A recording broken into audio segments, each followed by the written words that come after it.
You got a few minutes for a quick word? Off you go, off you go. You're not welcome. You're not welcome. Well, we're allowed in here, actually. You're not welcome here. Okay, we managed to get inside the pen. The police let us in with our press passes. Let's speak to this guy here. Excuse me. Hi. I liked your sign. You want a quick chat? What does your sign say, sir? Tear down borders. It says tear down borders. Hi, guys. Get the out of here. Oh, that's not very nice. We're just here to... Get out of here. You're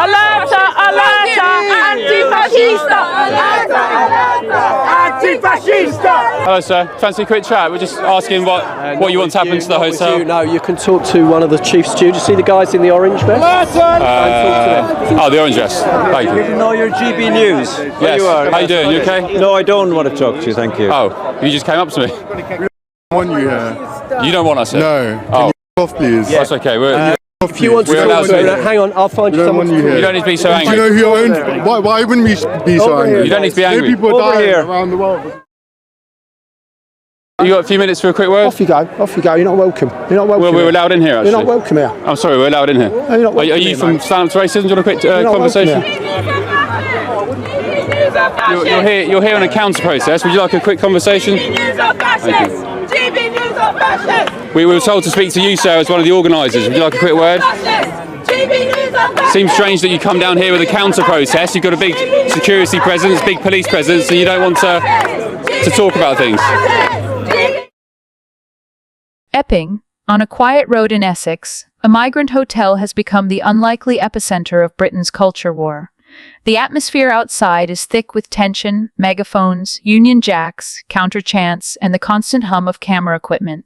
But inside the so-called stand-up to racism press pen, things feel just as intense, if not more claustrophobic. Reporters expecting a typical protest beat are met with something far more complicated. A battlefield of suspicion, ideological clash, and emotional fatigue, positioned between rows of anti-immigration demonstrators and left-wing activists. The press pen is less a haven for impartial observation and more a pressure cooker for journalists trying to do their jobs without becoming the story themselves. There's no real neutrality in Epping, at least not tonight. This isn't your average protest, said one freelance photojournalist, pulling his press badge tighter to his chest. Everyone's watching us, both sides. You point a lens the wrong way and suddenly you're part of the problem.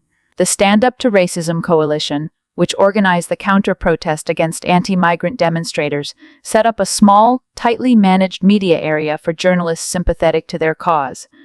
On paper, it's meant to protect reporters from aggression. In practice, it functions more like a quarantine zone, politically policed, closely monitored, and treated with suspicion by the far-right crowd on the other side of the cordon, and sometimes even by the protesters standing just feet away. You're either with them or you're with us, one anti-migrant protester barked at a local reporter before demanding to know which outlet he worked for and how he planned to spin the story. Meanwhile, members of Stand Up to Racism weren't always any more accommodating. Several journalists describe being vetted by activist stewards, asked to disclose their affiliations, and told to avoid platforming fascism by giving airtime to opposing views. For many in the press pen, the night felt like a study in contradiction, covering a movement defending democratic rights while navigating a tightrope of editorial caution and activist pressure. The irony wasn't lost on some. "I'm here to report, not to pick a side," said one television producer, glancing nervously at her live truck parked a little too close to the police barrier. But that's getting harder and harder to do. The broader context is unavoidable. The Epping protest comes amid escalating rhetoric around asylum seekers, with migrant hotels becoming flashpoints for political outrage across the UK. Local councils, overstretched police forces, and central government have all pointed fingers, while grassroots anger, both anti-immigrant and anti-racist, spills into the streets. Into this storm steps the press, expected to remain calm, unbiased, and composed, even as the ground shifts underfoot. By 9:30 p.m., the line of police had grown thicker, their presence a silent warning against the chaos that always seems just one chant away. A BBC crew was heckled while filming Brawl. An independent streamer had his mic ripped from his hand. Across the road, demonstrators waved signs, reading Britain First and Stop the Invasion. Behind the police line, Stand Up to Racism volunteers beat drums and chanted, "Refugees are welcome here." And there, in the middle, wedged between narrative and counter-narrative, fury and idealism, stood the press, backs against the fence, trying to document it all without drawing fire from either side.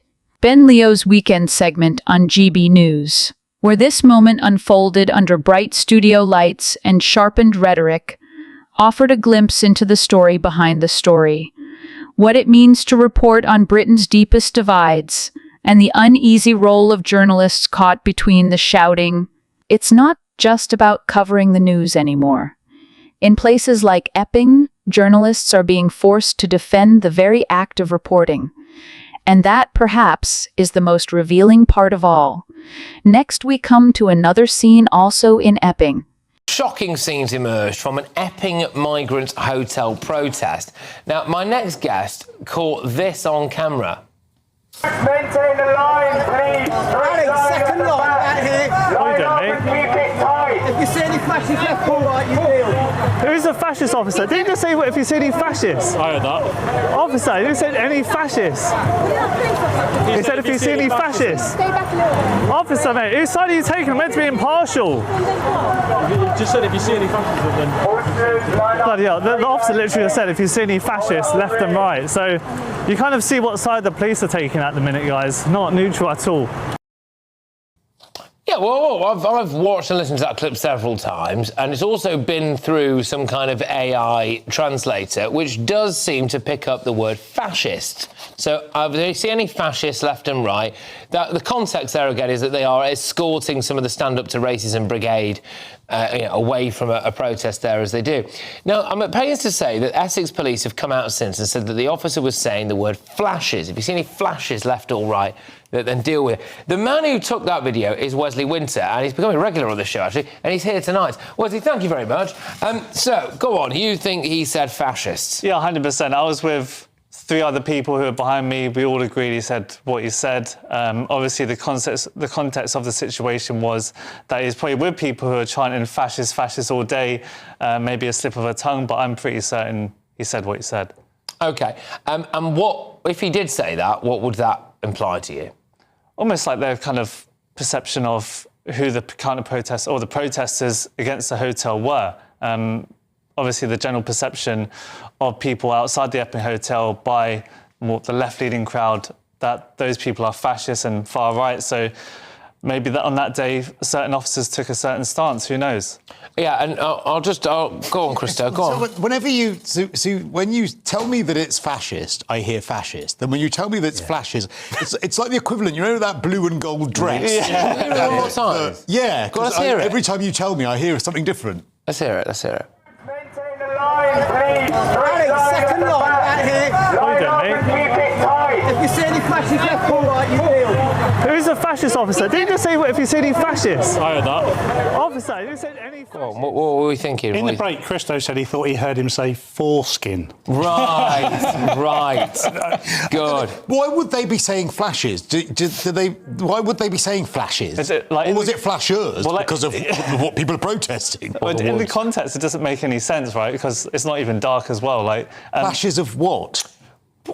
Well, I mean, I would have thought it maybe mean flashpoints, like kind of, someone running into the crowd or whatever. I don't know. What do you make was more generally, though, Wesley, of the way that the police have kind of mollycoddled these stand-up to racism people? Because you were actually attacked, weren't you, Bob? Yeah, well, I was actually my friend who was filming was attacked, and then, some people kind of tried to get at me as well. But yeah, in general, they obviously do get certain treatment at these protests. The police do have a tough job to kind of monitor both sides, but at the end of the day, it does seem like they have some sort of preferential treatment in terms of being allowed to aggravate certain people for longer than others, It's not isolated, this, though, is it? Even if, let's just imagine for a moment that the police did say flashes, which I'm finding difficult to believe. Maybe I'm becoming cynical about it.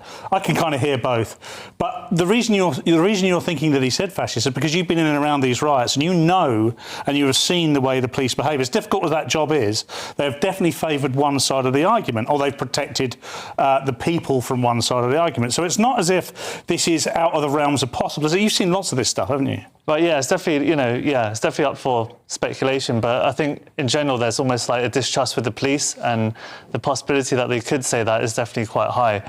And after they said that, maybe they could have clarified to what they actually did say, because there were a lot of officers around. He looked nervous to me. The police officer and his colleagues looked slightly nervous after you pointed that out. I watched that as sort of their body language. Did you see that as well? Yeah, it's almost they like slip of the tongue, like, oh no, yeah. and then off we go. Yeah.